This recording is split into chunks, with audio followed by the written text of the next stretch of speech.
Mr. Otto loves you. Today, when sadness and joy live together. So, let's talk about sad thoughts. As I said, no one loves me. I'm all alone. Well, those thoughts would have no power if you didn't have sadness inside you in the first place. If you felt like everyone loved you, the thought, no one loves me, would not make you sad. In other words, it's not the words. It's the feeling deep inside of you. I know when I am feeling truly happy that I can feel a little bit of sadness inside me too. It makes me more alive. Did you know you can feel more than one thing at a time? Isn't that fantastic? You can feel sad, and then you can feel angry that you're sad, and then you can feel a little disappointed in yourself for being angry about being sad. All of this is happening inside of you. Isn't that remarkable? You can feel it.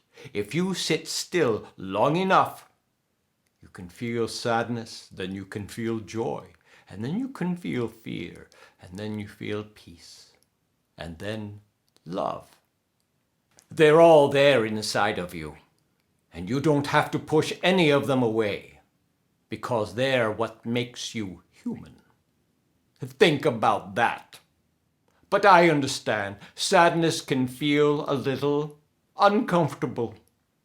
And the thought of crying sometimes makes me feel a little afraid because I think, oh no, if I start crying, when will I ever stop? It's a little bit scary.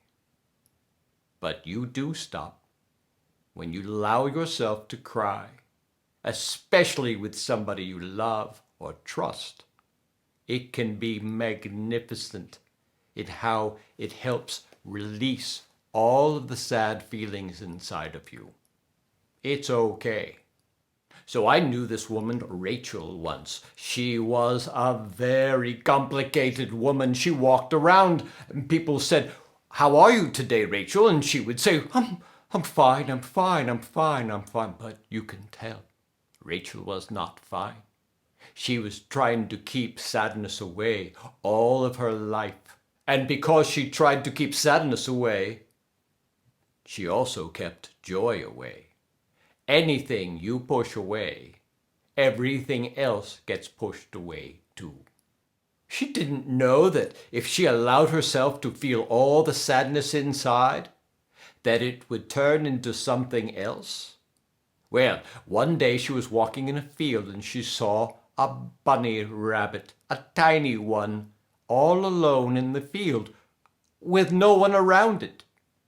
Well, her heart opened up to this poor little rabbit because she felt like the rabbit did, all alone in the world. So when she picked up the little bunny rabbit, she started to cry. She started to cry out of compassion for the bunny rabbit and for herself. She cried and she cried and she cried. In fact, she howled.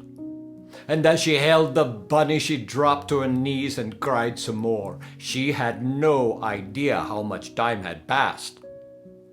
But when she was done crying, all of a sudden, she realized how green the field was. And she never saw the flowers before, or how blue the sky was.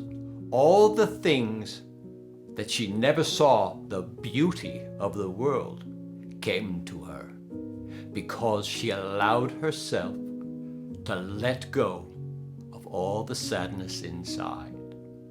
Well, not all the sadness. There was still some more sadness. After all, she's a human being. But when she left the field with the bunny, she felt happy and a little bit sad still. So, I imagine that you would very much like to know how to help yourself when you're feeling sad. Well, you're going to have to wait for the next video because that's what it's going to be about.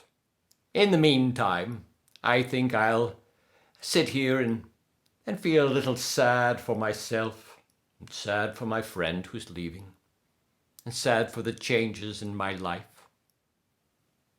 It's okay. We'll see you in a little while.